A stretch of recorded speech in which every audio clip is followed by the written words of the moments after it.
వాక్యం నేర్చుకోవడానికి బదులుగా వాక్యం నమ్మితే దీవెన వస్తుందంట, ప్రార్థన చేస్తే దీవెన వస్తుందంట, ఇది చేస్తే అది వస్తుందంట, అది చేస్తే ఇది వస్తుందా అని చెప్పి మనం ప్రాస్పరిటీ వెంట పరిగెడుతున్నాం.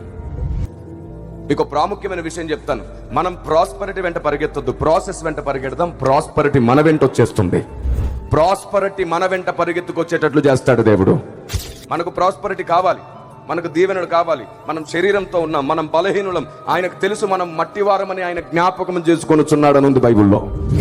మనం మట్టివారము, వట్టివారమని ఆయనకు తెలుసు. ఈ భూమి మీద పనిచేస్తున్నటువంటి భయంకరమైనటువంటి చీకటి శక్తులతో పోరాడలేనంత బలహీనులమని తెలుసు ఆయన. అందుకే పరిశుద్ధాత్ముని ఆయన మనకు తోడుగా ఇచ్చాడు.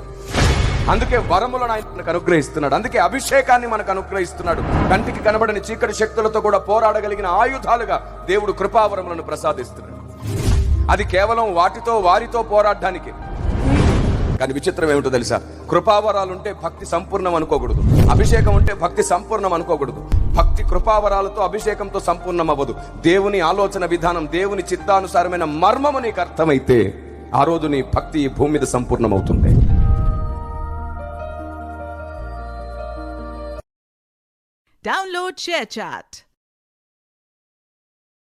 Download ShareChat.